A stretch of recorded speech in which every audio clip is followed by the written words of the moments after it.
Hello everyone and welcome back once more.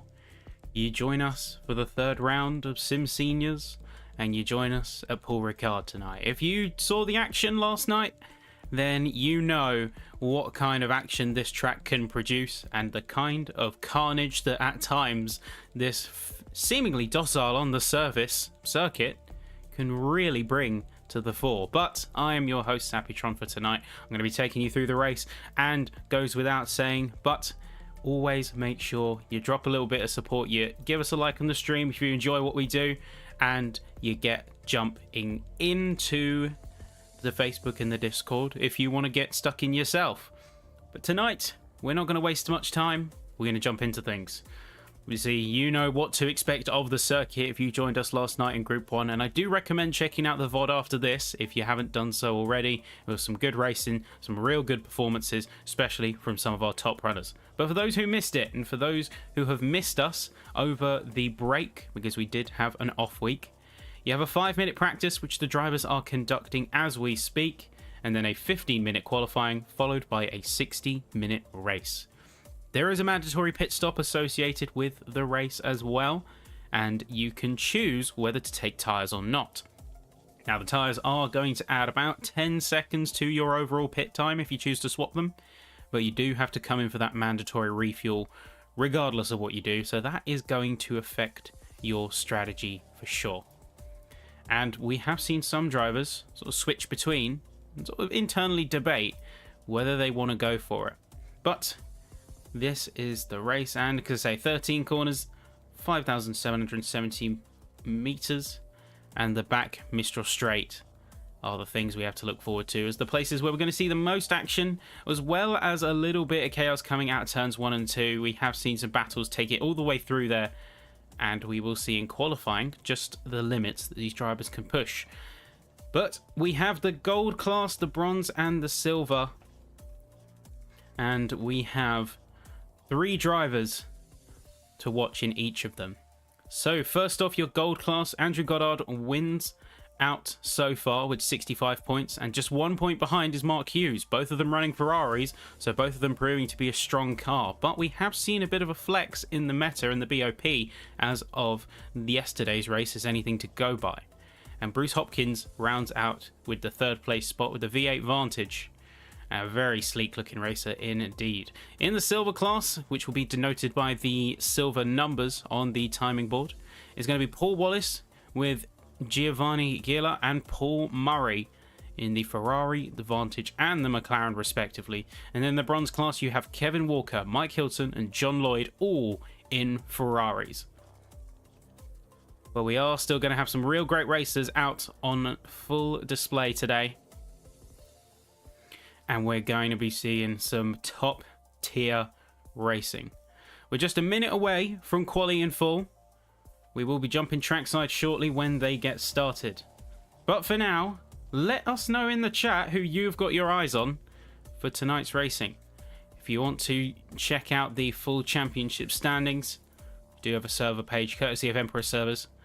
And we do have, as we said before, the Discord and the Facebook to keep an eye on things.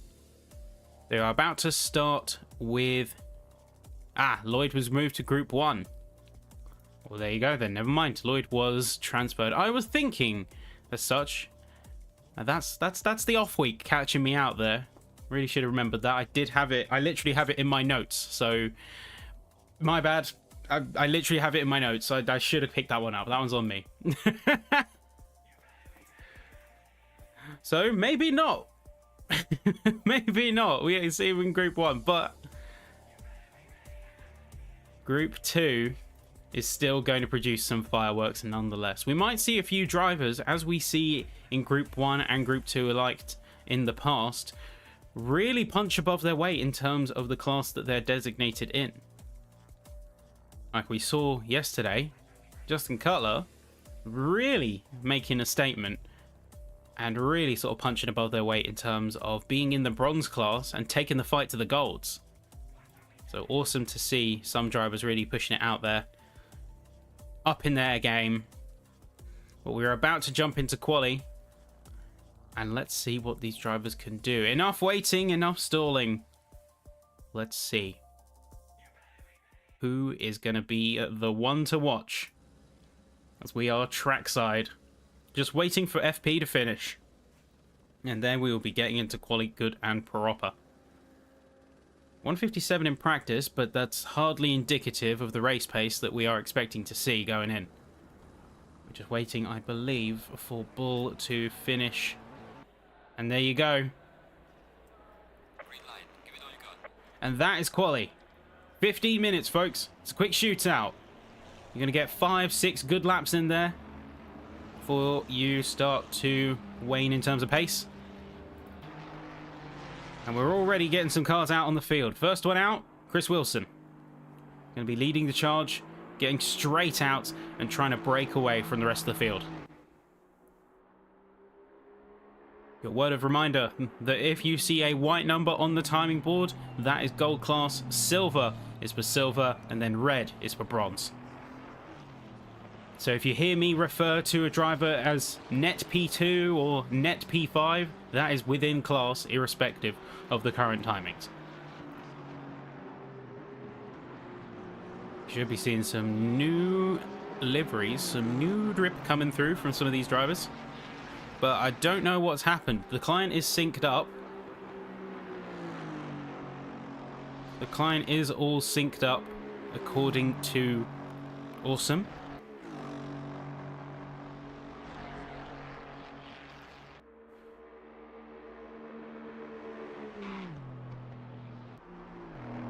Hopefully that is just a bug on the livery server's end.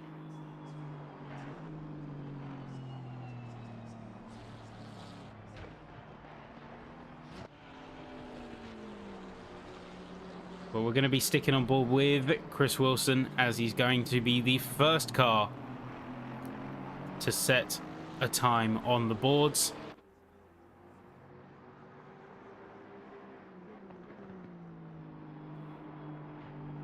And he might very well be the benchmark. He might be the car to beat if he can play his cards right here.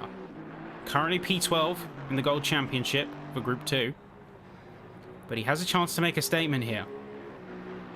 And now we jump on board and see what he can do. Already, we're going to see a few drivers jump back to the pits, not getting the approach that they wanted.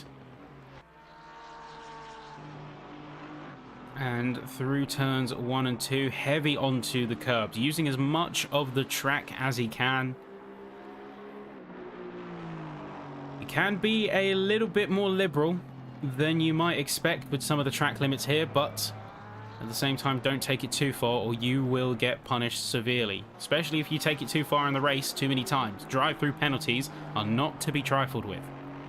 I'd say a little bit too much on the curbs there. It looks like he lost the rear just a bit. And then down to Mistral. Let's see what kind of speeds we're expecting here. Now the cars should be topping out about 270, 280 kilometers an hour. At least that's the peak speed traps that we've been seeing across some of the other cars. 275. 280. Yep, peak at 280. Before we start to lay off the throttle, coast it out of the Mistral straight. Almost a little bit too much, but still keeps it within the track limit. Nicely done there. He has not invalidated. Coming through the final few corners. Say turn 10 now.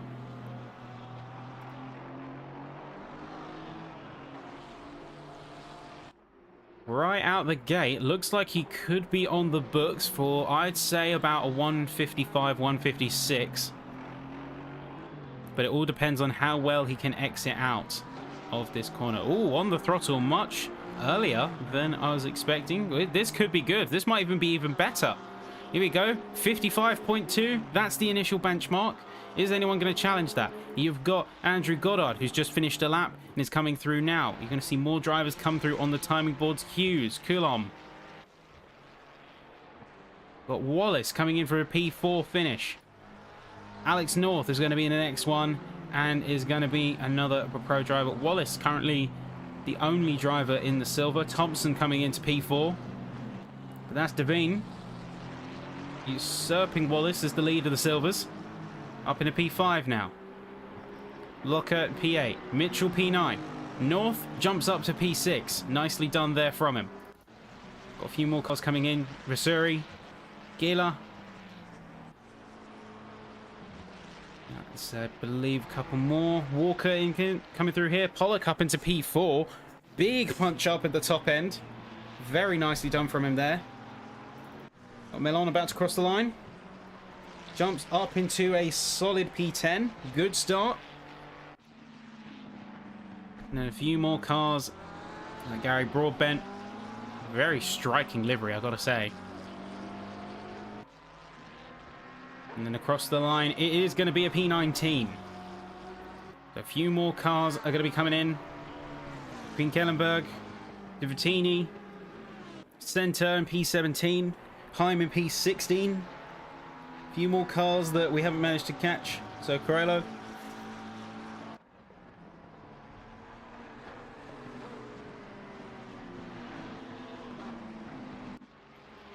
Really making a good statement. Kevin Walker, currently P14, but leads the bronze class with a very good example. Sitting on a 57.3. Don't know how much that's going to be challenged, if at all. Goddard comes through, but a second slower is not going to be setting a new time. Yeah, Paul Murray, however, who has made a substantial improvement, or at least is currently sitting on a very good delta.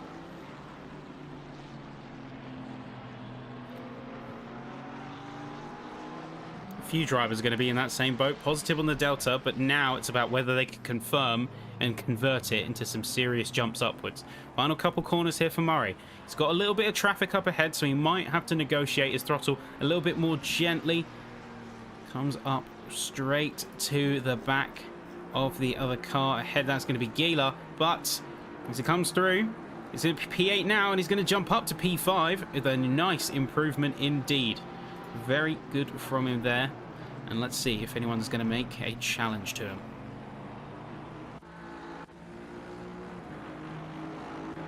We've got Heim, who is about to finish a lap. Bernard Heim. P19 right now. Looking very well settled. But here we go. Final straight. And it's up to P16. Good improvement there from him. We're seeing a lot of gaps. Just move us up into P17 as well while we're on the topic. Wilson is still leading with a 55.2, but he has gone off the circuit and he's returned to the pits.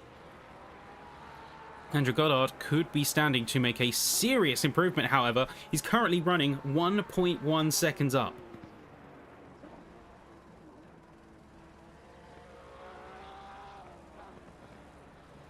Goddard could really make a major upswing here.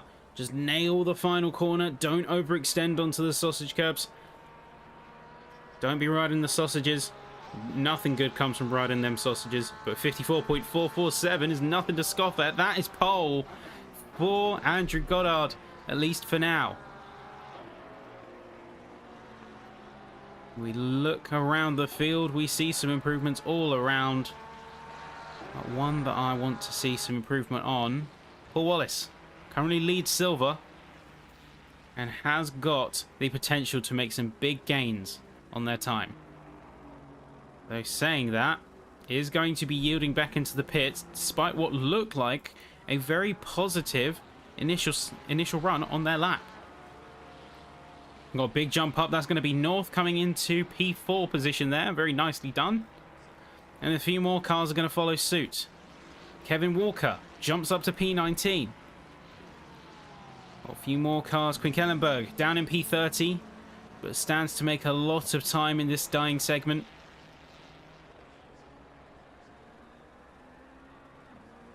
And with 2:03 on the clock. Needs to be at least a 1:57 if they want to be competitive.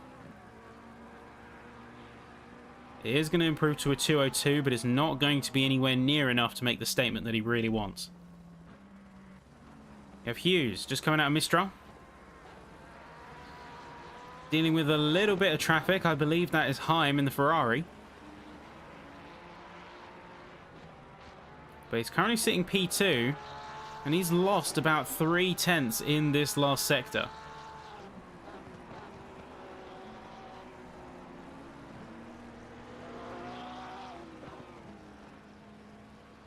And yeah, losing a lot of time. I think this lap is an abandon from him here. You can tell by the pace that he's dropped. So we jump down to Mike Pollock. P3 in class, P9 overall. And one of the McLarens that is near the top end of the field. One to watch. The 720S Evo. Last we've seen it, or at least generally in ACC circles, has been one of the more powerful cars, one of the more potent cars. Maybe Paul Ricard is not being so kind to it. There we go. Final corner here. Potential to lose a lot of time, but out on the throttle early does make sure they get a good exit. Now, 55.6, currently up to a 55.1. Excellent lap there from Pollock. He's going to be going straight into P3. Really good stuff there from him. Really good lap indeed. It's looking very solid. Anthony Flack, P22. On the lower end of things as far as the gold class goes. Has an opportunity to really pick things up. He's 1.2 seconds up. Very good exit on the final corner. Where is he going to land? It's going to be P15. Substantial improvement, but only a few places. Goes to show how the top end of this grid is so tightly run. Givatini could be one to watch. They've just started their lap, but they're already half a second clear.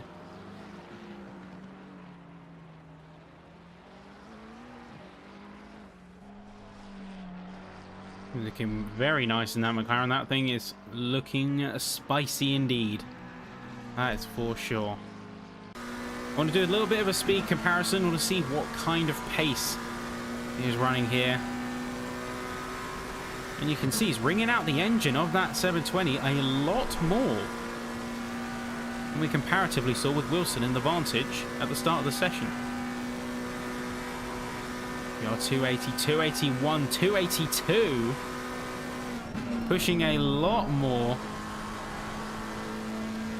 Really trying to lean into that slight power advantage. And this is the thing with BOP.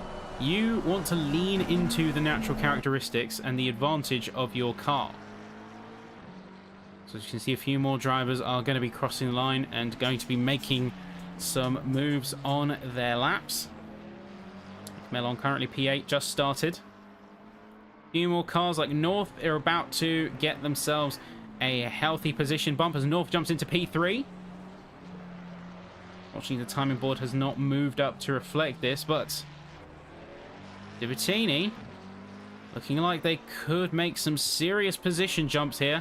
8 tenths up on the Delta, 55.632. He's going to put them P12. Very nicely done.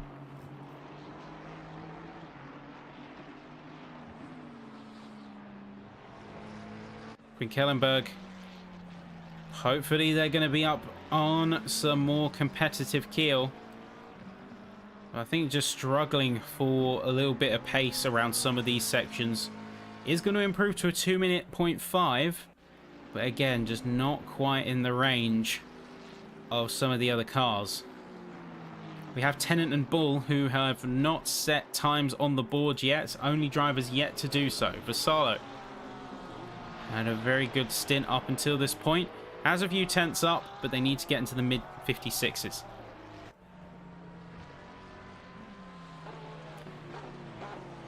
I think that is the sort of safe zone here, is just about getting a 56, or maybe even briefly stepping into the 55s is going to be where you want to be, because P17 sits on a 55.917, and that is Hopkins.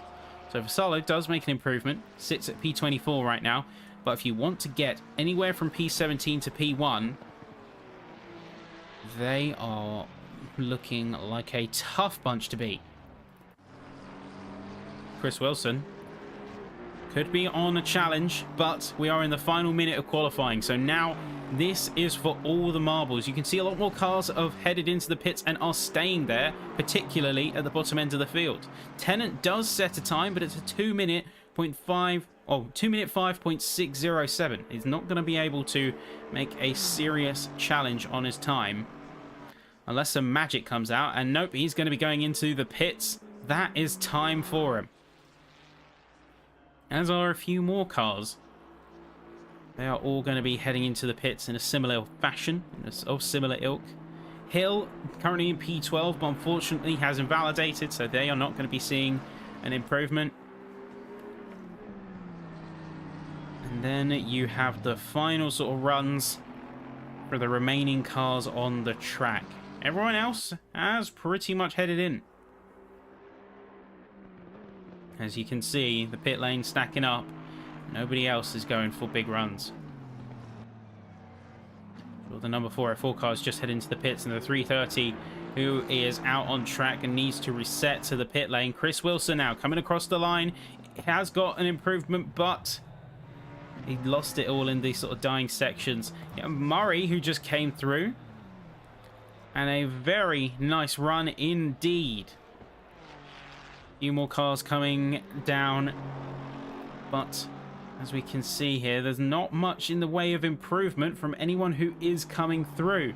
For instance, Heim, half a second down, even if they are finishing quali, is not going to be seeing himself getting any positions gained.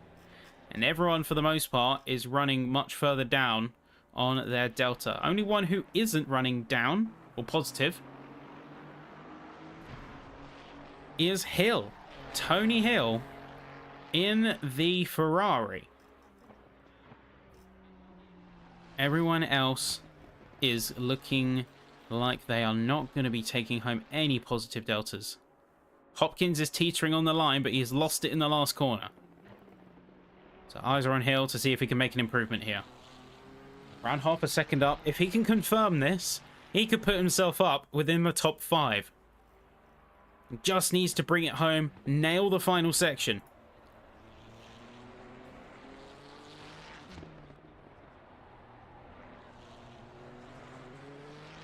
Here we go, good final corner, but no, he abandons.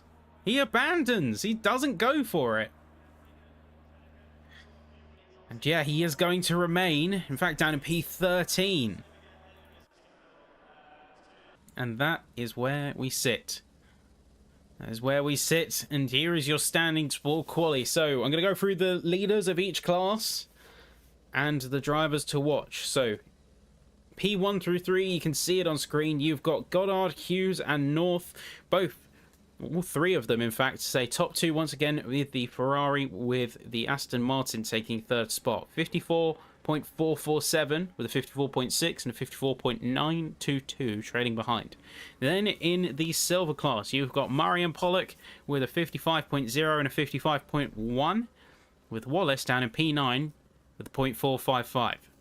Down into the bronze class, you have Walker looking like they have really made a good statement here and shown that they do have the pace and what it takes to hang with the best of them. 56.347 and then a 56.9 and a 57.1 from Vassallo and Payne are going to see those podium runners in terms of the class.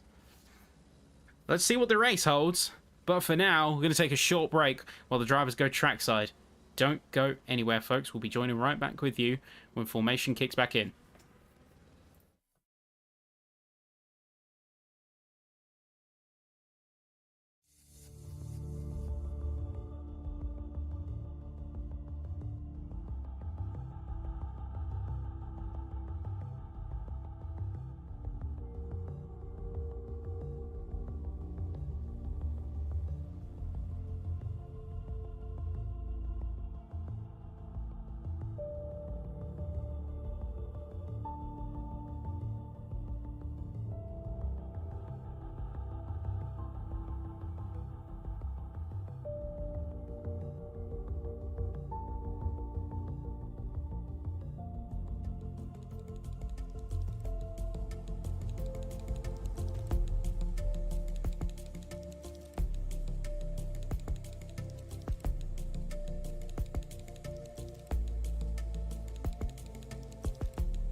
Alright folks, we are about to go trackside with our drivers as they are in formation and ready to start. A reminder before we get stuck into things good and proper, this race is 60 minutes and you have a mandatory pit stop to refuel, but you can get tyres at the cost of about 10 extra seconds, but can be a strategic one masterclass if played right. So that is where the drivers are going to have to keep their wits about them, and we are setting off now for the formation lap here at Paul Ricard. So let's see what they do, and let's jump in. We hop to the helicam. Andrew Goddard leads. Paul Murray in P4 leads silver. And then Kevin Walker in P19 leads for bronze. Everyone's jumping out, getting their cars up to temp. As you can see from the top, it is a bright and sunny day here in France. Paul Ricard being one of the most unique tracks on the SIMseniors calendar from a visual standpoint. For one, those very unique characteristics being the strips of blue and red hyper grippy asphalt instead of a traditional runoff area. And yet with all of that, it's actually one of the most flexible circuits with hundreds of layouts thanks to its modular design. Designed to be a reusable track facility for a variety of disciplines. For instance, the F1 layout has the chicane halfway through the Mistral Straight, but in the GT variant, nowhere to be seen. Allows these cars to really push their limits and wring out as much performance as they can.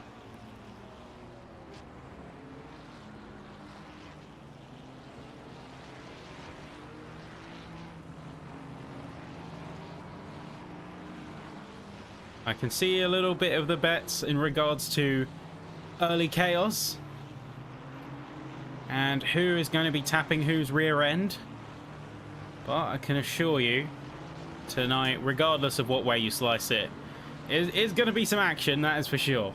It is certainly going to be some action.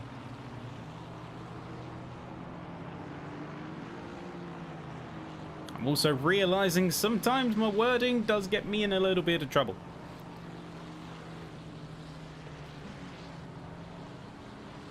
This just in, commentator makes too many sus jokes and gets fired for the rest of the season. You heard it here first.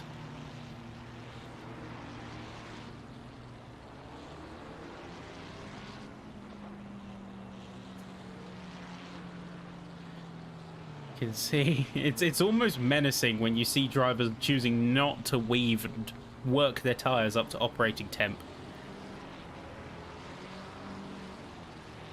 You see everyone around them trying to work the car up to an ideal working window.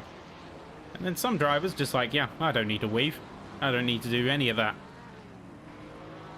I just put my car where I need to be.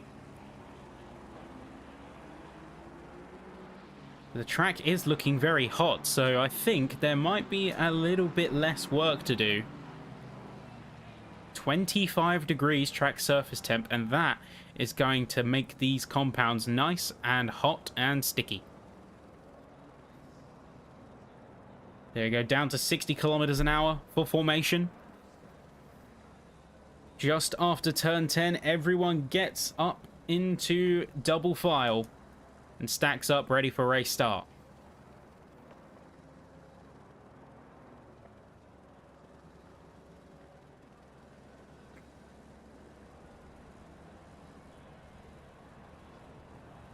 You are around the final corner now. And we are moments away for the 60-minute race, Group 2, Paul Ricard, round 3 of the 5th season of the SIMseniors Racing Championship. Everyone bunch up, everyone get together. And as soon as the leader crosses the start finish, that is green light and it's go time. It is race time here at Paul Ricard. Already you can see in the background a little bit of tussling going on. I think that was P18 and P20 having a bit of a challenge there. Andrew Goddard has an opportunity to get away, but you look just further behind, you see a little bit of chaos that could be unfolding potentially. And oh, there's a driver sliding. That is going to be one of the Ferraris. I think that was Mel on there. And already things are kicking off something fierce. Yeah, Melon had a bit of a drop in the positions, and crazy enough, we haven't seen too much. Oh no, we have seen a bit of chaos. We have seen a bit of chaos already. That is going to be... I'm struggling to keep up. Oh, what is that? That is Bruce Hopkins. Let's rewind the clocks and see what happened. See coming through. Just a tap on the rear and oh, that's bumper cars. Stops on the track. Doesn't want to get into obstruction. And fairly tame. Black is out though. Black is out for the count and much further down. So I wonder what happened to him there. Either way, back up to the top of the field. And things are going to get a little bit spicy. John Mitchell has just dropped down into P15. P14. My timing table is having an absolute field day right now. It's certified on the fritz. I think these initial laps are a little bit difficult as it tries to get to grips with what the heck is going on. Mitchell being very spicy and going for some of these moves. And just trying to retain some kind of position on the field. You don't want to be caught lacking in these early stages. The last thing you want to do is concede a significant amount of time.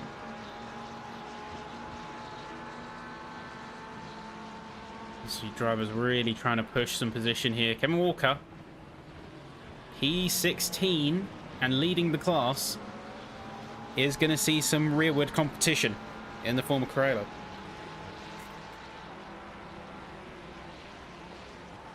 Wonder how well he's going to be able to fend them off. We look up the top and we see Mark Hughes, half a second to Goddard. Could see him get a little bit of slipstream, but the jury's out on whether he can convert this into a meaningful move. 1.5 seconds back as Murray, and now it's just going to be a drag race between these two exclusively for the lead. And there's no meaningful challenge that the others can pose short of both of these guys making a mistake. As we can see, we can jump to the speeds. You can see how much pace he's gaining from that slipstream. 287 kilometers an hour.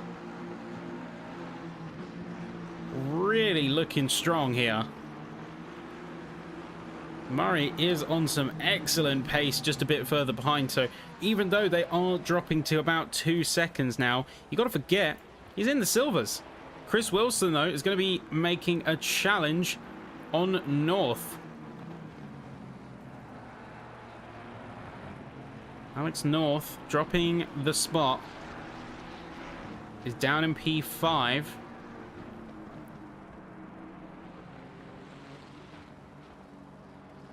And again, we are seeing my timing tables really have a little bit of an aneurysm, just a little bit.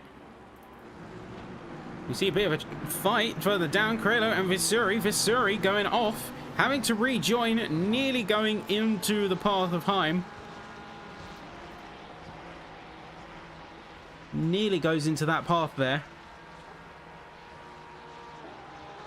But keeps it together. Missouri with a hefty amount of pace, a good exit compared to Carrello, is going to see him re-inherit the P18 spot.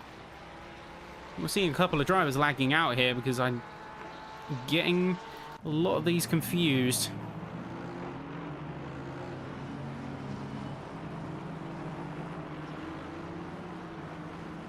Here we look back onto the top. Mark Hughes is getting a lot closer. Certainly closer than he was last time. So let's see if we can confirm a move out of this one. Lap 2. There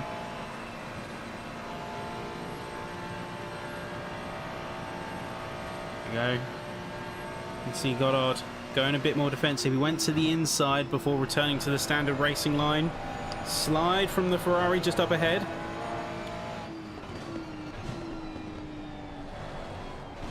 How well is Andy going to respond to this kind of threat? Both Ferraris are bringing their A game to the circuit.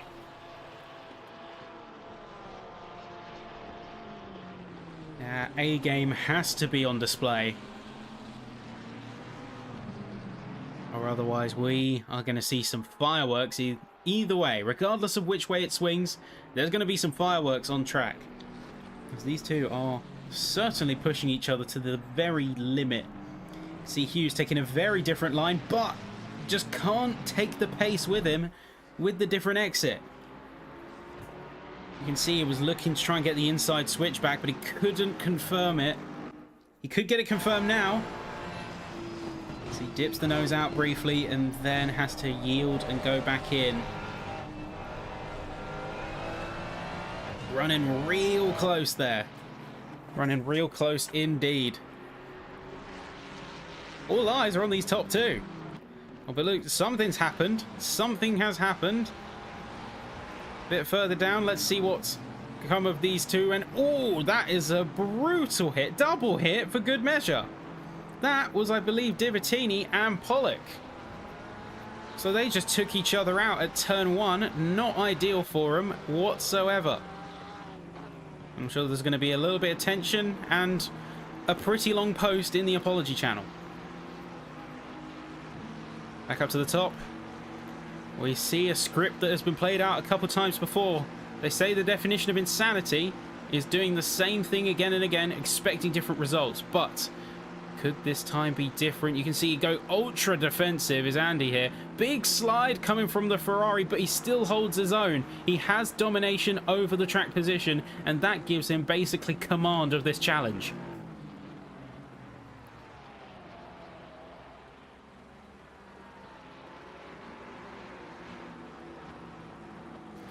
Hughes is kind of limited on his options here, and for all of this push and for all of this challenge that he's experiencing, look who's just come up behind. Paul Murray, P3, leading his class by a significant margin at that, about 7 seconds between himself and Paul Wallace, down in on-track P6. Things are looking real bright for Murray here if this is his performance level.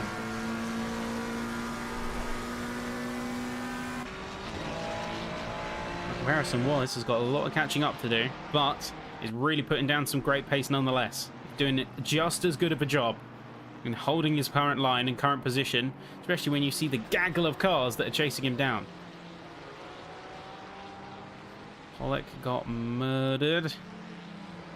Yeah, Pollock down in P14 after his little incident that he had slightly earlier on.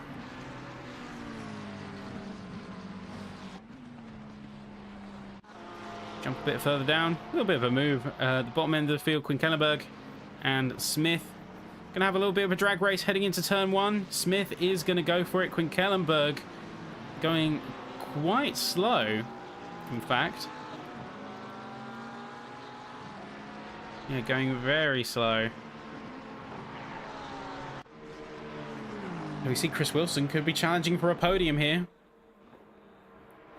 He's got the in-glass podium, but Murray is right there. And bronze, silver, gold be damned. These drivers want to win it on track, no matter what happens. Only 10 minutes in. We're already seeing some masterclasses of driving come out. Hughes has got the work cut out for him. Wilson's trying to get into that P3 spot so he can challenge Hughes and Goddard. It looks like he might just have it. Turn 10, very good exit. How's Murray going to defend? He's not really, or is he? He's going to take the speed on the inside, but Chris Wilson is going to have command of the final corner. Bit of a switch back here from Murray. Can see him get some very good exit speed, but he has to take it wide. He cannot take the ideal line he wants, and he's going to have to concede, at least for now. As Paul Murray down into P4 for the time being. Chris with a very good move in that final sector. We see, oh, that's Carrello. We just jump quickly to Carrello and see him jumping over the curbs. So I'm not sure what happened there, whether he just misjudged his line, potentially ran out of room. John Mitchell, another car to watch. Column just ahead. This very dense pack of Ferraris from P9 through to P13. I can't understate the sort of surreal feeling that it is to see so many Ferraris in such close proximity. Usually, we have ourselves a bit of distribution, but no, 5 Ferraris all in the same space, all in the same fight. And looking like the work is going to be hard. Melon up in P9. Could challenge for Lockhart.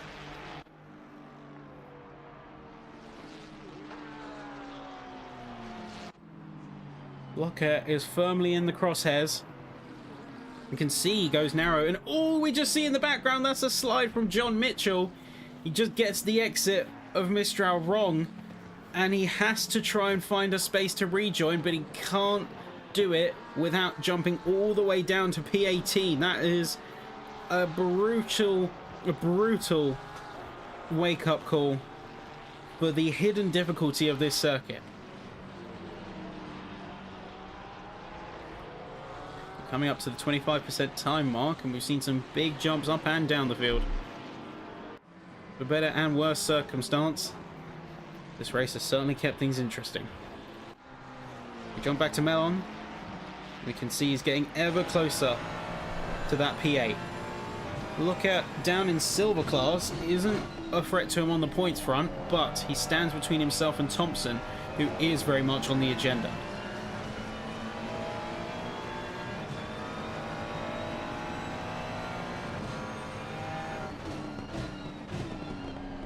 How Melon plays his cards right here could dictate whether he's going to walk away with a P8 and better, or if he's going to be stuck in P9 for a few laps longer.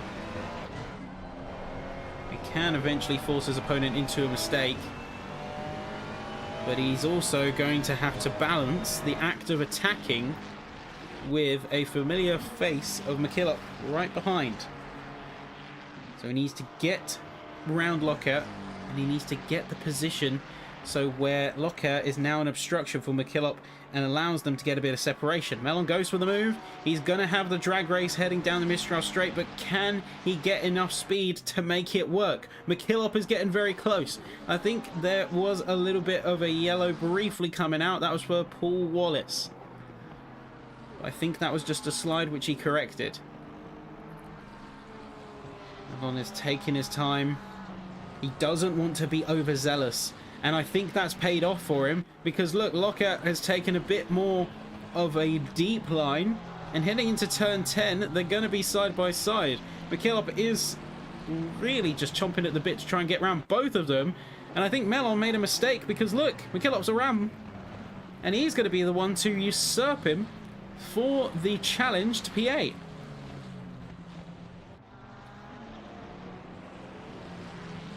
Melon seems to be suffering a little bit, and a bit of contact coming through from Colomb. They drag race down to the line. Yeah, a little bit of contact coming through there. Carl Thompson could be challenging Wallace.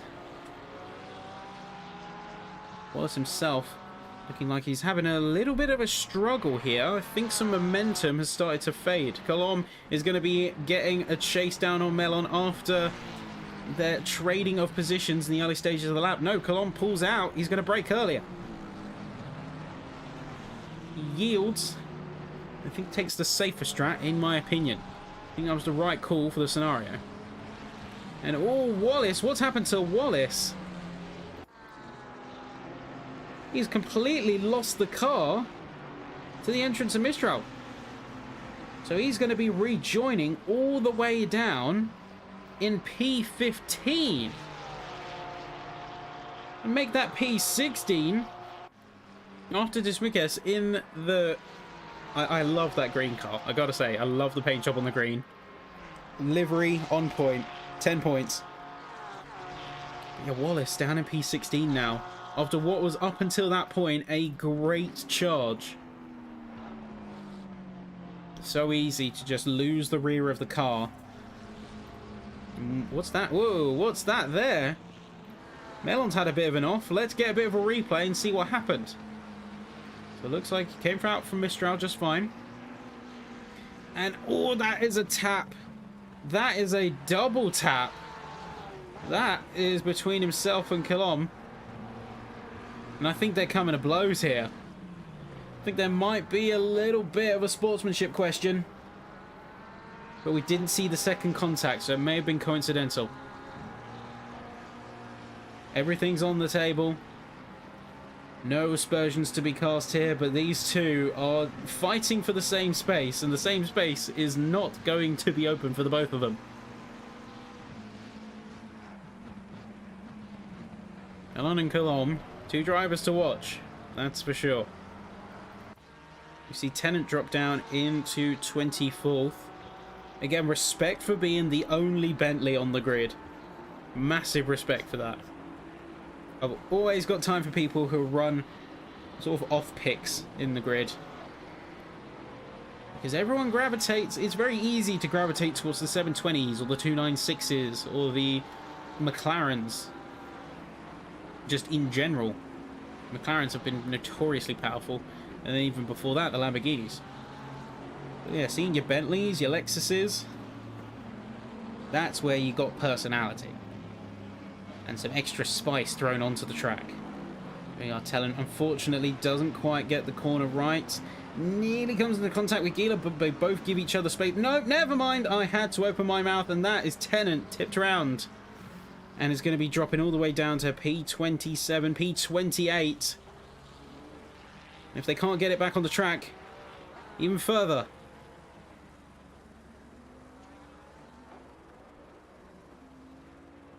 There's murder on the SIMseniors Express. Up until that point, they had good space for each other, but a little bit too close to the sun. Like Icarus, you're going to get burned before long.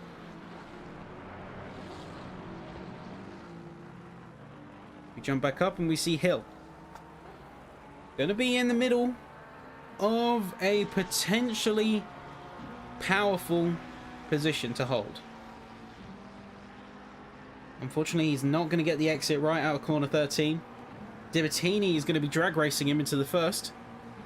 Is he going to be able to hold onto the position? Nope, he's going to yield and he's going to play it safe. Hill down into P11. Dibertini is going to be chasing down Pollock. Now, he does have a very good chance. And it's a chance he's going to go for. Because you look at that, you can see... Oh, no, he yields. He yields and yields in a big way. Dibertini, he's stabbing the throttle, it looks like. He's just trying to find a space, trying to find a movement, and that movement is not coming. It is not coming.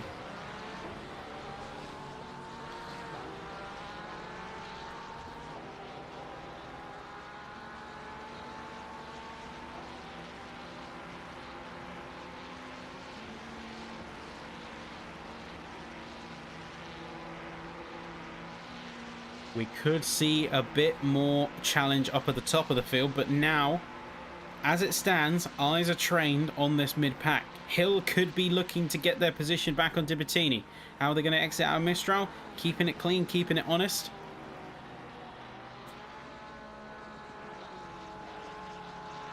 Dibertini is remaining committed to that attack. Going to try and make the move on Pollock. Even getting side by side for a little bit of that. And here we go. Now it's time to see an... Oh, that's contact. Mellon and Hill. Mellon is going to be making a bit of contact with Hill, and that is going to see him drop right ahead of Colomb.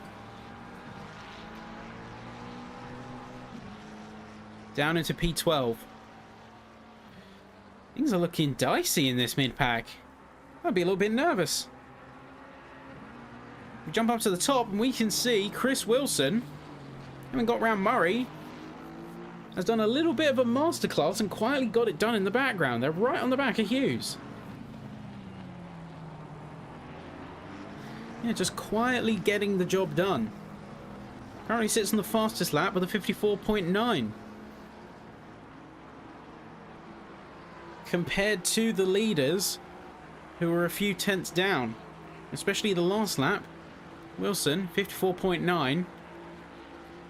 Goddard, 55.9. And Hughes, 55.8. So opportunity arises for this Aston Martin. Is he going to seize it? Right to the back of him on Mistral. is going to have to pull back a bit because he doesn't have the space afforded to him. But boy, is that challenge there, and that challenge ever present. Watch him go. I think we're about to see some quality racing, ladies and gentlemen. Curious of note, I wonder how aerosensitive some of these cars are to dirty air and to crosswind, because 2 km/h crosswind is not much, especially compared to the 5-6 km/h we saw in the Group 1 race, but it's not insignificant either. It may still have a slight effect on aerodynamic efficiency.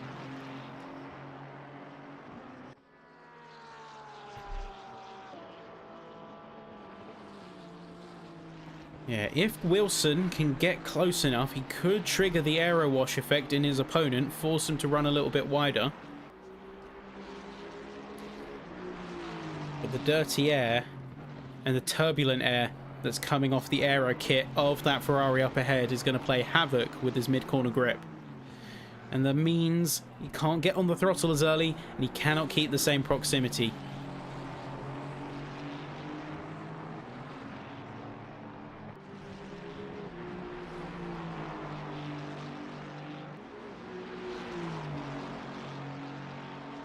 I think at this point in time, Chris is just biding his time.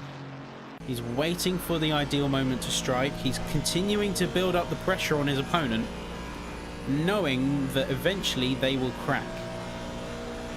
And when they crack and succumb to that pressure,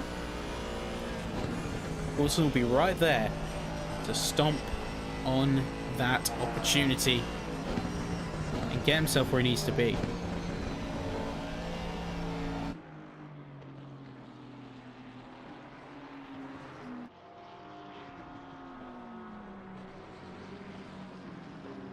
Nicely done from the both of them, though. Both from an offensive and a defensive standpoint, though, I gotta say.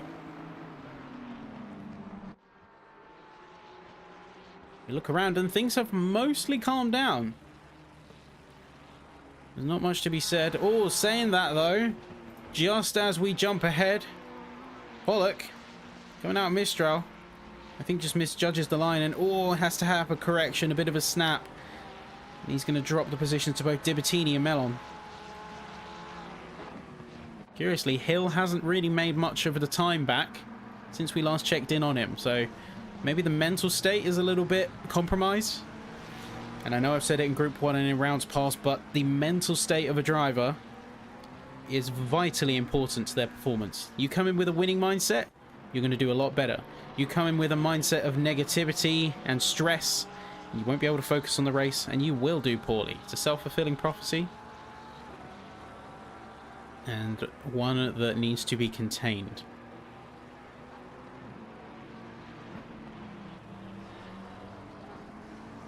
So rein your focus back in. Bide your time. Don't be rash.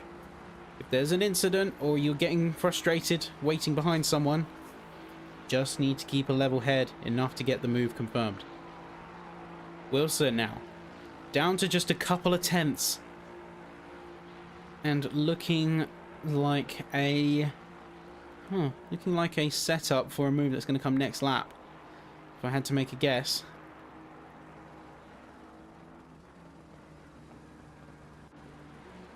Oh, bit of a... Oh, what's happening there? Apologies for that, folks. Don't know what happened with the game. Mellon right on the back of Dibattini. Oh, nearly could get dicey. Running out of room. But Mellon holds it. Mellon holds it coming out of Mistral. Very wide berth there. That could have gone very wrong. That could have gone very wrong there. Pollock, in fact, has headed into the pits. And, whoa. That was going to be Dibattini just veering off to the inside. So he is not going to be getting himself any favours.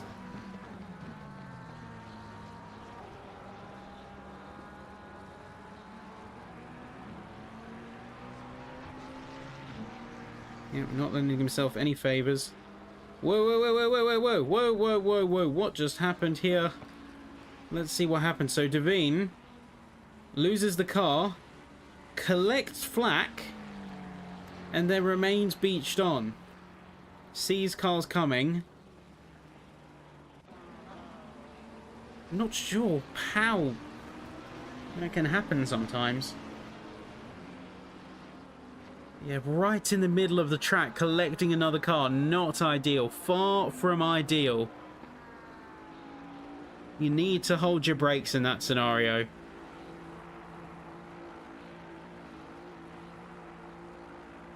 You need to hold your brakes. Otherwise, you become a moving target.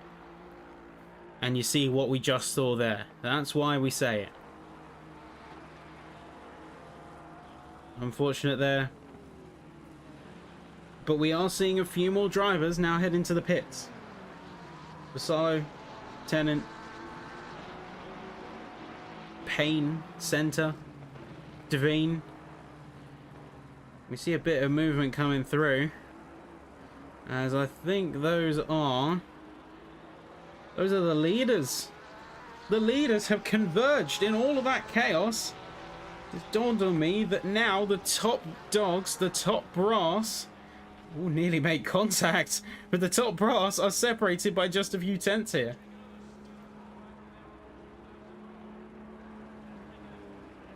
Hughes has usurped the throne and has taken the top spot. Goddard is under pressure from Wilson. These top three have got the moxie and they've got the pace. Wilson looking for a move on Goddard after a mistake, but runs out of room. Doesn't want to cause an incident. Yields back in. Whoa, what's happened there, though? Wilson quantum teleporting.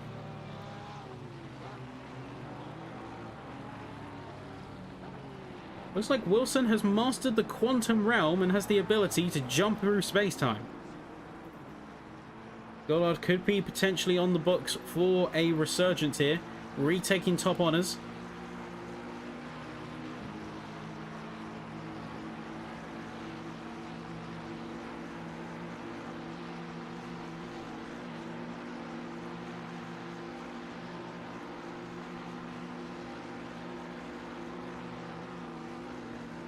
Looking for opportunities. You can see where Goddard's trying to place his car and eke out an opportunity.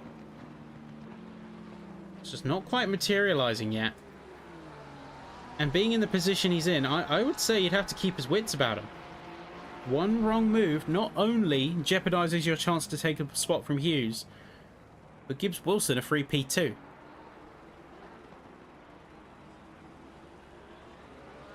Lockhart, unfortunately, is going to be handed a drive-through penalty. I believe that's for track limit infractions.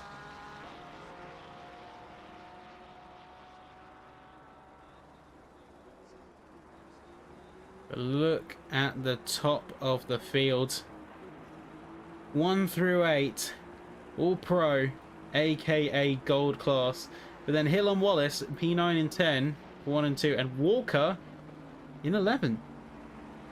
Again with the sea of Ferraris.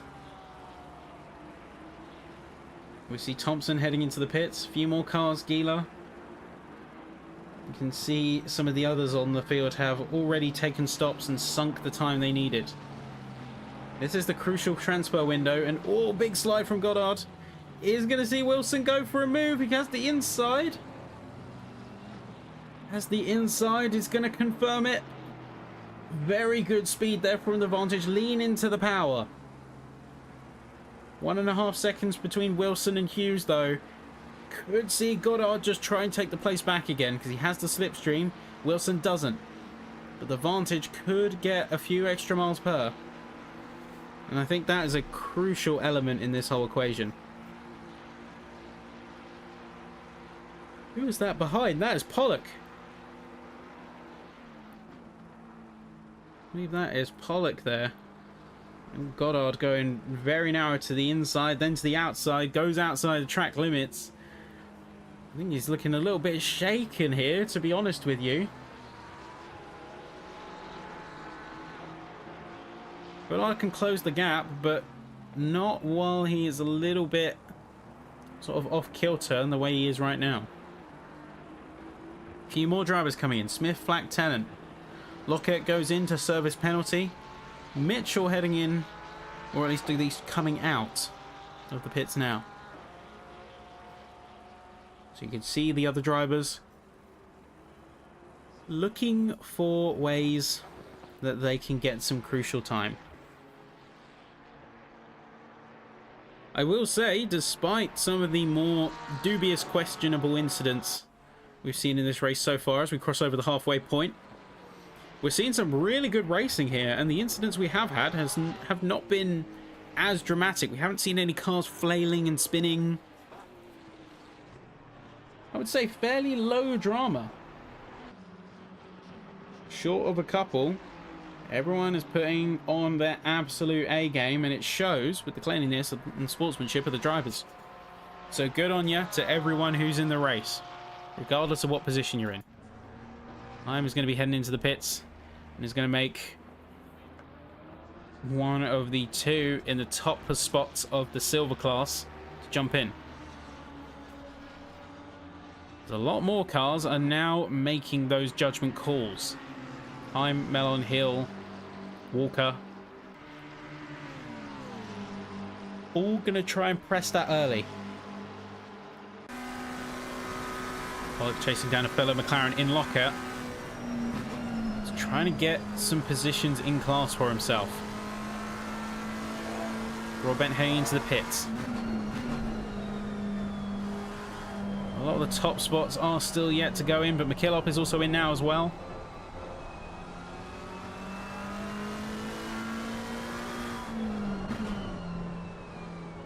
We have seen a fair amount of pace drop-off. One thing I'm noticing with the top runners is I look at their last laps.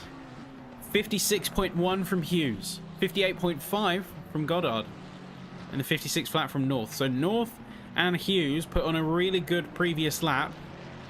Goddard, massive overextension.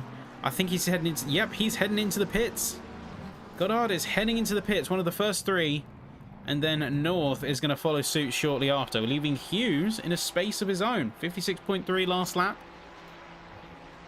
The pit stop is the essential strategic breaker. They need to nail that. They need to get this right.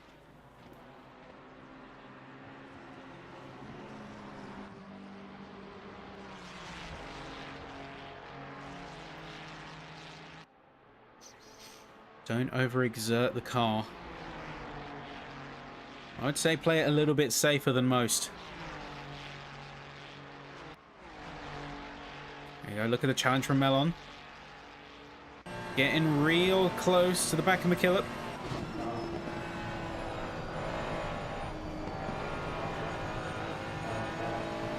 A little bit of a wide run, but still considered valid. Still considered valid by stewards as a valuable lap. Breo, Divatini, North, Goddard, all in the pits from those top runners. So the only real driver yet to pit is Hughes.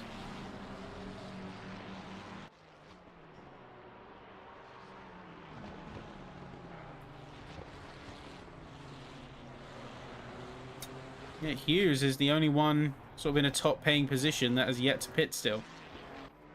In fact, has yet to pit full stop. Everyone else has taken it. At this stage in the race, it's good to get those stops out of the way. Gila looking for a move on Tennant. Looks like they have got it.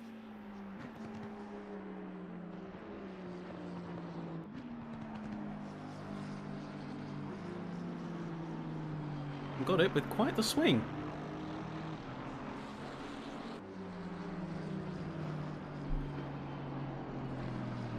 Very nicely done from him there. Greo out of the pits now, trying to regain some pace. Melon also continuing their challenge against McKillop here.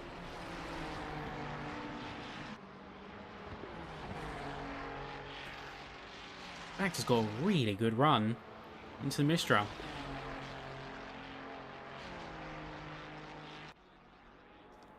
we see this move finally happen? I don't know. I think Neil's patience has run out. No matter how patient you are as a driver, eventually it comes to the stage where you have hit the end of your rope. You want that position and you've been waiting too long for it. So I wonder where that line is for Melon here.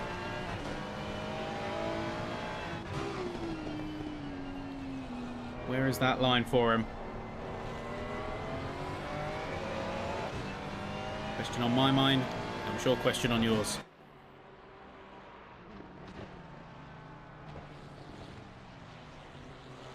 We're going to see quite a little bit of timing board dilation here as the game tries to adjust and rebalance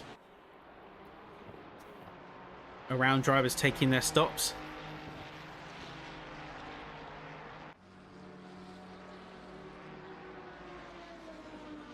And with about 20 minutes to go, it's Judgment Day, and oh, judgment has come!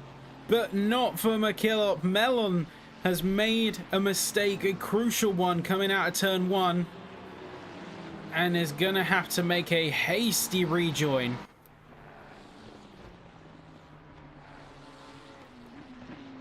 A painful end. A painful end to a drive so far. Down into P11 to match his race number. Where we stand, it looks like it's going to be a while before anyone makes a real challenge for the top. Craylo and Lockhart looking very close in proximity. Lockhart just usurped him for P17. Pollock is in P19, looking hungry for a spot, so keep an eye on that McLaren in the background. They are going to be one that is hungry.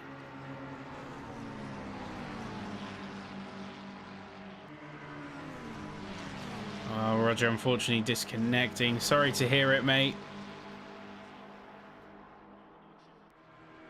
So, doing great up until that point. You put on your best show. You put on your best show. That's all we can ask for here.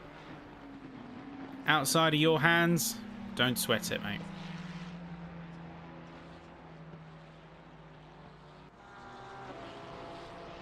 Love a bit of server and network stability issues. An unfortunate evil.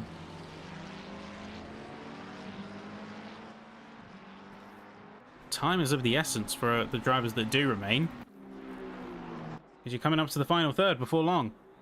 Gary Broadbent chasing down Gila. Gila overextends the track. Remember, enough warnings and you get a drive-through, so you cannot make those same mistakes multiple times, especially not in the same position, because then that just screams an indication of leaving the track to gain an advantage.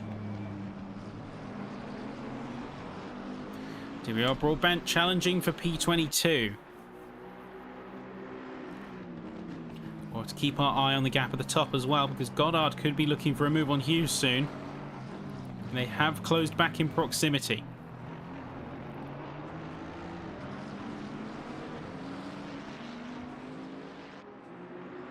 Doesn't look like Broadbent is going to be taking this one. At least not yet. We jump up further and we see Goddard, with Hughes firmly in his sights. Crazily though, Chris Wilson, throughout all of that, has jumped up to the lead of this race. So he has managed to turn this track into his playground. An absolute masterclass of race strategy has seen him jump all the way to the top. And if he can keep this pace up, as we've seen in laps before, if this pace is what we're expecting, he's got a very good final stint. Final third of the race now, looking very nice for him.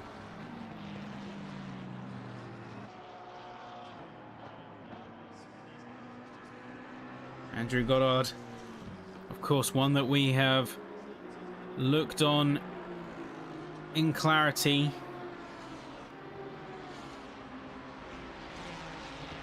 Chris must have not taken new tyres, and that could serve to bite him.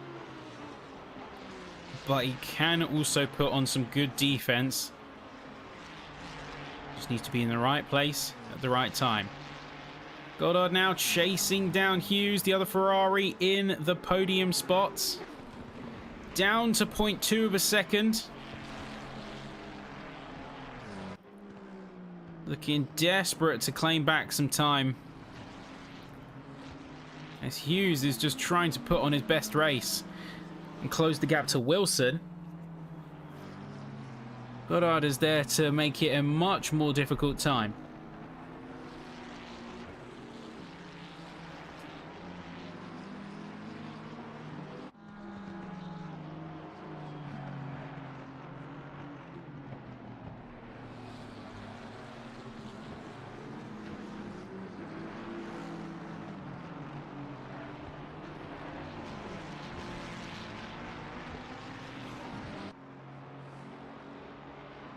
Again, apologies if my mic does cut out for longer intervals. That is because I'm trying to make sure you don't hear my sneezing blowing out the microphone.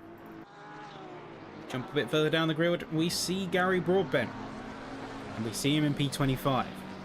He's looking to try and get a move on Payne, but is not quite being able to get the pace. Divatini is in a similar boat, but Vasuri, I think, has just lost a bit of pace coming out of turn 10. Divatini could convert into a good position. Could convert that into a P12, but just missing the apex is not quite carrying the speed that they really should through some of these corners.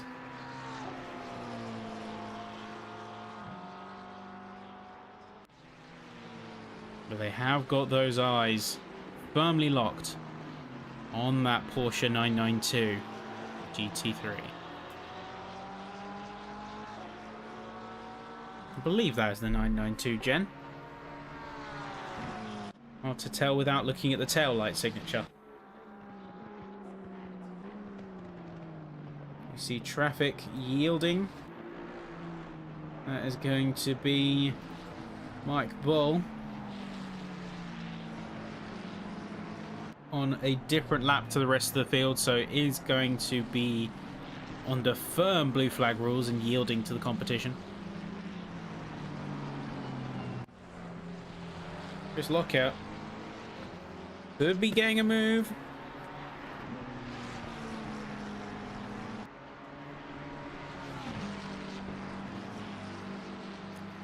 Chaps and chapettes, or as I like to say, ladies, gents, ladies and gentle thems. Covers all your bases, and it's a little bit classy too. We are Lockout. Very good run on Mistral. Drag racing Creo into the left, well, into the left side. And they have got each other's run on them. Switch back from one. Contact from one. Lockhart's round and collects another car. That's Pollock. Both going to be suffering some damage there. Lockhart lives to fight. Pollock lives, but at what cost? The damage is going to... well, I say, it's certainly going to be getting yourself a bit of trouble. Bit of trouble in the mid-pack here.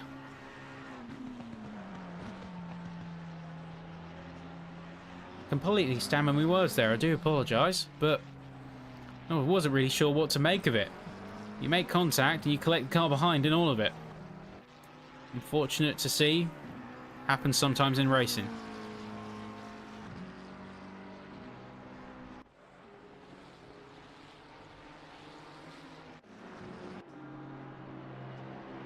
Conrad Payne chasing down Tennant in the Bentley. Use the cornering superiority of the Ferrari to your advantage.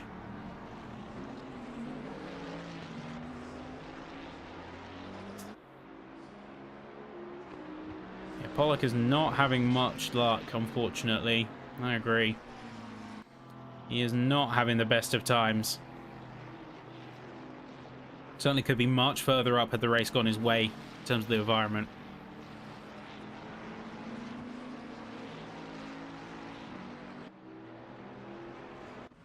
Conrad Payne, one to keep an eye on. Tony Hill, another one with Paul Wallace just ahead. This is the battle for P2 in the silver class. Paul Murray is out of the question. He's completely clear. It's over 30 seconds clear. So he's really not an object in this race.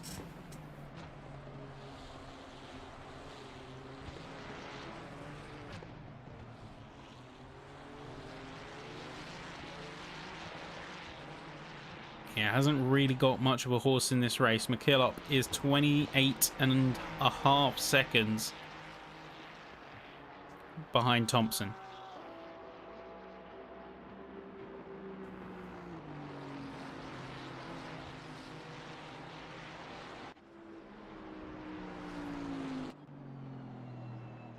We jump back down, we can see that Payne has made the move on Tennant. And has certainly pushed up. Chris Wilson, 1.8 seconds between himself and Hughes. Now that is a 2-second drop from the last time we checked on him. And it looks to be dropping further. As you can see, he scrubbed a lot of speed and took a bit too much curb, I think, through that corner.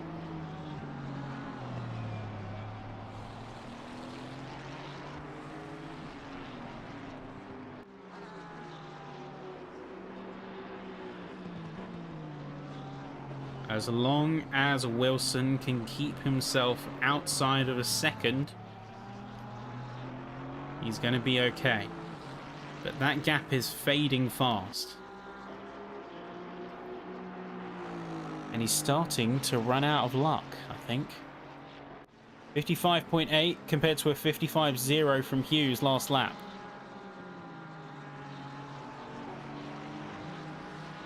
So yeah, time is of the essence, and I think Wilson... I don't think Wilson took tyres, and I think that has come back to bite him here. He hasn't got the same level of grip that the others are commanding. Hughes has got that level of grip. And is being put to full use. Wilson could still defend, especially on the straights, because the Vantage has more power. But it cannot be as liberal with the throttle coming out of the corners as one would hope.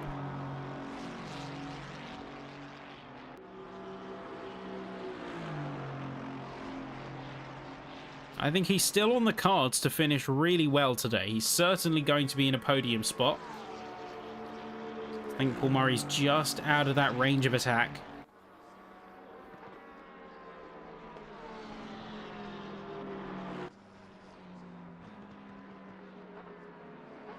Yeah, Chris looking good. And in fact, that gap seems to have mostly balanced. There's not a big fluctuation like we were seeing earlier. He's doing very nicely.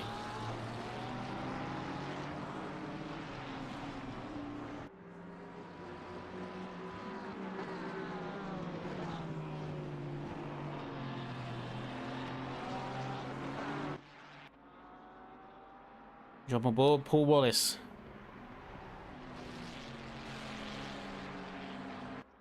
7th, 8th and 9th is going to be a little bit of a cluster here of cars that are about to get real wild. It's going to be good because they all know that they have just about 10 minutes left. If they want to make some moves, it's these next few laps or it's game over. So we are, Paul Wallace looking for a jump. McKillop firmly in his sights.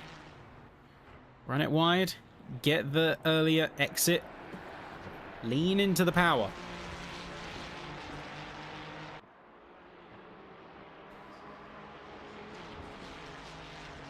These three Ferraris are not giving an inch.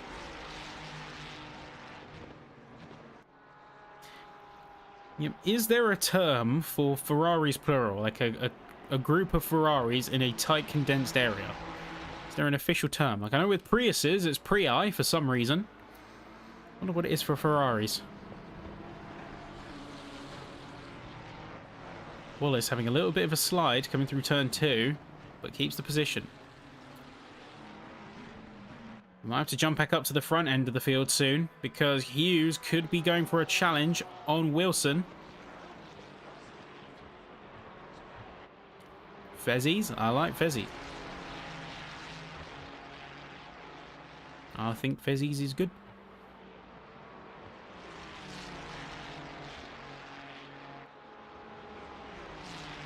Mafia. There you go. This drag race down Mistral is where it's at. Paul's not going to go for the move just yet. I think he agrees with me in saying that it's too risky to try and get it through that particular section of track.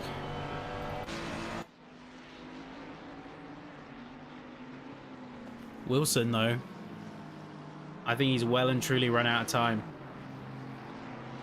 Because Hughes is there. Hughes is breathing down his neck.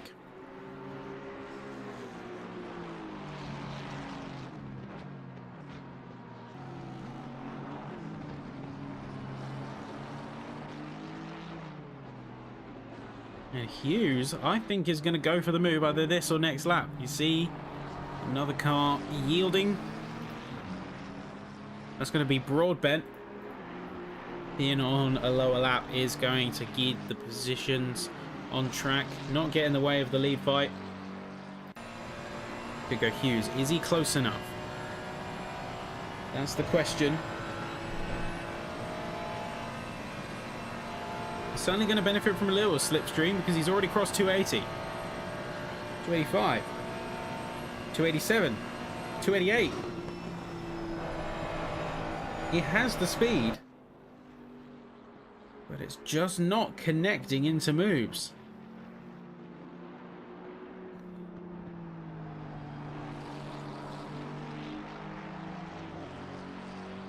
And I think that's the issue here.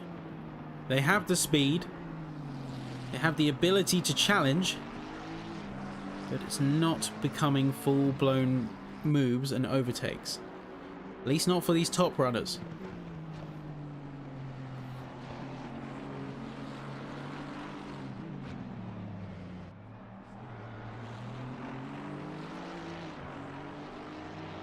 Anyway, accelerating down.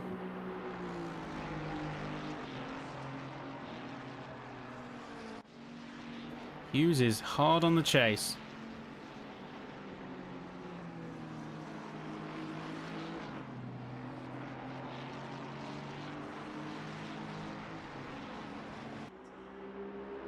He is hard on the chase indeed.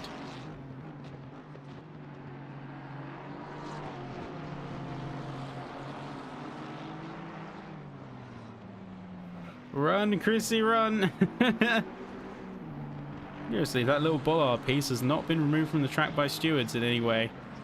But considering the track spacing, I wouldn't want to go out there if I was a steward. Well, Hughes. Alright, time. It's going to happen. It's time for it to happen. You can see how close Hughes is getting. He's pulled out to the side. You know he means business, but is it going to be enough of a run? They drag race to Mistral.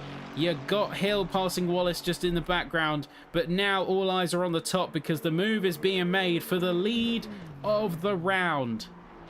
And Mark Hughes is going to come out of Mistral ahead by a very good margin. Very good exit. Has to have Wilson going wide. Didn't really have a choice.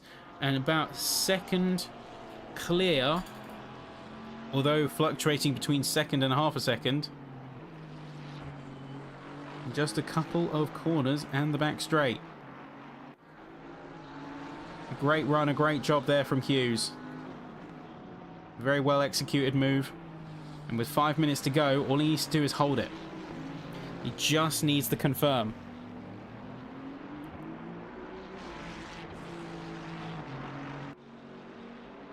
It's almost as if Hughes was lying in wait, seeing what Wilson would do to defend, and then he pulls up and whispers in his ear, and he said, "I will teach you the ways of overtaking. Watch and learn." Before effortlessly swooping past and already making a second's gap, heading into the next lap. And what could potentially be lap 28 out of 30.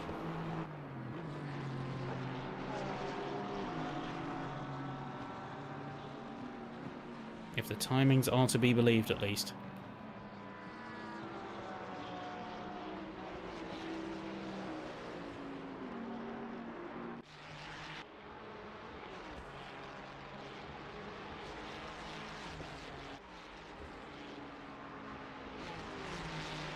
Where does that leave us?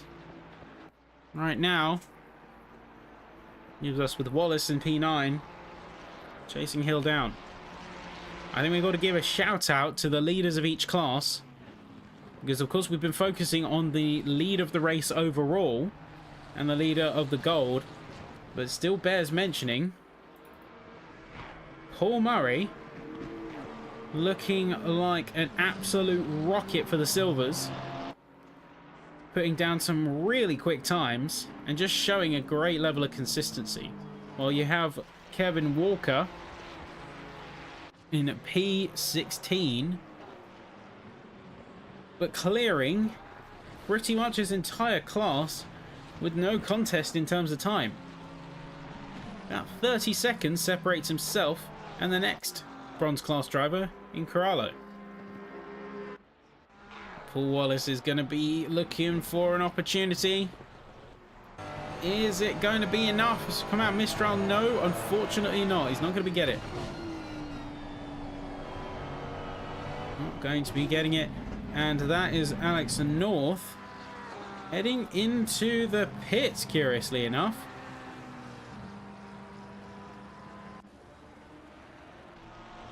Paul Wallace continuing his push, continuing his fight.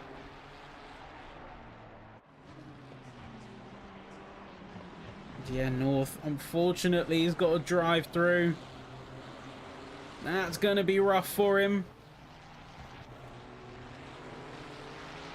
So that's why he went in. He had to serve it.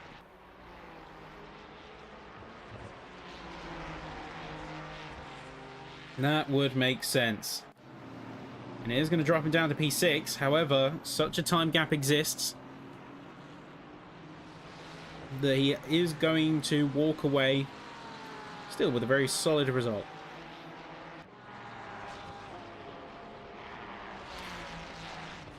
You have Wallace going for the move, trying to take the place back from Tony Hill, but he might have made it at just the wrong time. As you can see in the background, Melon overextends the track along with Hill.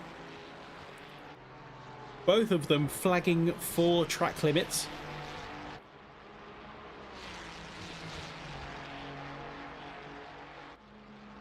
And now looking and lying in wait patiently as these drivers have basically a lap and a half to get any last minute moves done. They know the time pressure, they know the constraints.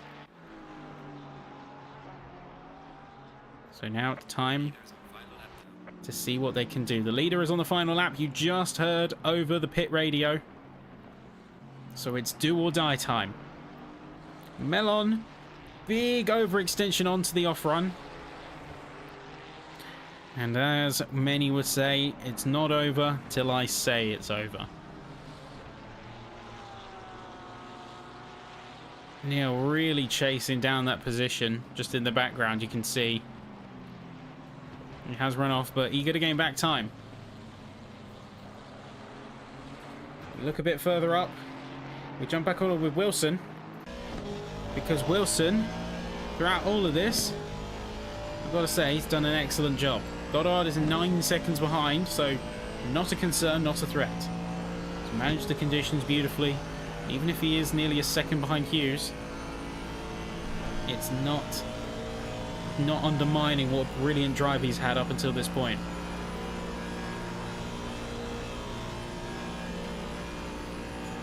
A great drive he has had.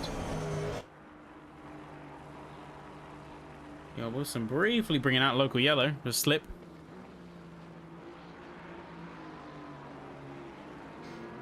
But as we come round the final few corners of this circuit, we look around and what do we see? We see Mark Hughes, currently sitting P2 in the Gold Championship. Very determined to make it a P1, with Goddard the championship leader, currently sitting P3 in class. But here we go as we round the final corner now. Leader finishing the race. Wilson very close behind, but just couldn't defend the entire way. A great drive nonetheless. And there you go. Leader has officially finished the race. That is calling it time. As you can see, Conrad Payne also coming across the line. Melon, I wonder if he's going to be going for that P9 in the dying stage of the race. Remember, this isn't position in class. He's got himself 2 silver class drivers ahead of him. He doesn't need to go this aggressive, but as a driver, it's all on the line, regardless of your opponent. So let's see, as we see some of the others come across the line. Goddard, Murray, Thompson. Is there going to be a last minute lunge? Nope, no last minute lunges to be seen. He brings it home safe. Great racing from all round as we come through the line. It's looking very clean indeed. And then as we can see, the rest of the field start to file in good order. Let's take a quick look at our standings and where we sit. So you first off, you look at all the drivers, and then at the top you see Mark Hughes taking it in the Ferrari with Chris Wilson, Andrew Goddard, Paul Murray, Carl Thompson, Alex North, Andrew McKillop, Paul Wallace, Tony Hill and Neil Mellon making the top 10. Richard Colomb, Simone Dibertini, Aero Vasuri, Bernard Heim, John Mitchell, Kevin Walker, Angelo Correa, and Chris Lockout with Anthony Flack and Pollock making the next 10. And then Vassallo, Gila, Payne, Smith, Ball, Devine. Oh, and my timing board is not updated to reflect what's happened, but you saw the stats as they came through. And what a run it has been for all of the drivers involved. There you go. That is your full timing board on the screen right now. Take it in, enjoy it, because that has been an amazing time out there tonight.